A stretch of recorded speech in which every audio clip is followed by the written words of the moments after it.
Our endocrine system regulates many different variables in our body. And since homeostasis is the steady state maintained, it can usually either go up or down, become deficient or too much, as we just saw with the thyroid hormone. And therefore, very often, we have antagonistic hormones. Another example that we discussed previously are the antagonistic effects of glucagon and insulin. And here's another example, and that is the regulation of blood calcium homeostasis. A deficiency of calcium leads to tetany, which is the spasms usually in hand and feet, and bone softening such as osteopenia and osteoporosis. So maintaining an adequate level of blood calcium is important because if there's a lack of calcium, the body starts obtaining calcium from the storage in the bone.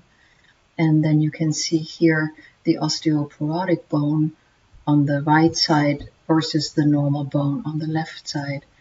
And this condition can be so severe that just putting a sock on your foot can break the bones.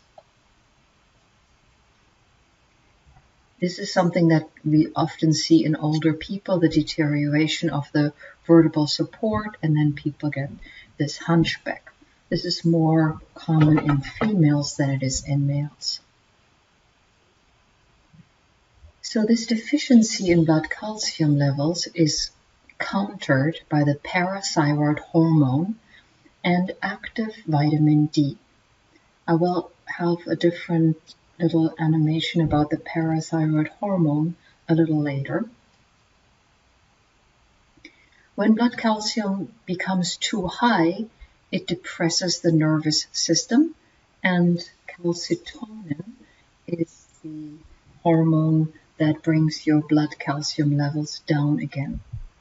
Just a warning, calcitonin is the hormone that brings calcium levels down, but the active vitamin D form is called calcitriol. So it's very easy to mix those two up. We're losing about 800 milligrams of calcium every day. Mostly, take a guess. If you said through feces and urine, you were correct. An adult human contains about 1,000 to 1,200 grams of calcium. That is a little bit more than 2 pounds. Guess where all that calcium is? Yes, A is correct. Most of the calcium is stored in bones. So here is a figure that shows you how calcium is regulated in our bodies. As you can see in this figure, the normal blood calcium levels are measured in millimole per liter or in milligram per deciliter. So in milligram per deciliter, which is maybe a little bit easier to figure out, is 8 to 10 milligram per deciliter, and it is between 1.1 millimole and 1.3 millimole per liter. What you can see here is we're taking in about 800 milligrams per day through our food and drinks, and we are excreting through feces and urine about 800 milligrams too. There is a constant building and absorbing and recovering of calcium in the body. So when calcium levels become too high, the C cells of the thyroid release the hormone calcitonin that brings it back down, as we just discussed. And if it is too low, you have the chief cells of the parathyroid gland, which releases parathyroid hormone. So they are both associated with the thyroid, but have nothing to do with the thyroid hormone per se.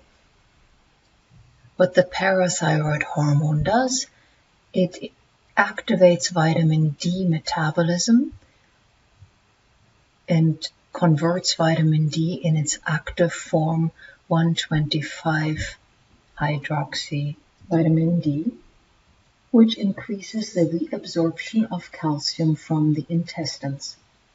This figure from your book gives a little bit more detail about how the parathyroid gland regulates blood calcium levels.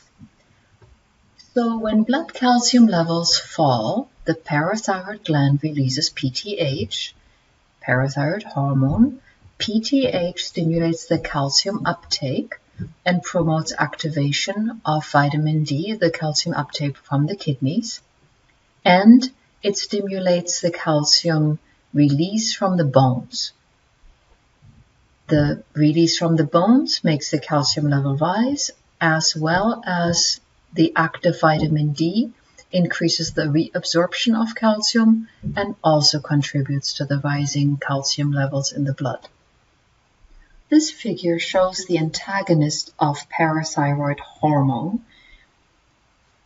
When calcium levels rise above a set point, the C cells in the thyroid gland release this hormone, calcitonin, which makes the blood calcium level fall. Calcitonin accomplishes this with two different mechanisms. The first mechanism is that it inhibits the activity of osteoclasts. Osteoclasts are the cells responsible for breaking down bone. And when bone is broken down, the calcium contained in the bone is released into the bloodstream. Therefore, the inhibition of the osteoclast by calcitonin directly reduces the amount of calcium released into the blood. However, this inhibition has been shown to be short-lived. And the second mechanism is that it can also decrease the resorption of calcium in the kidneys, again leading to lower blood calcium levels.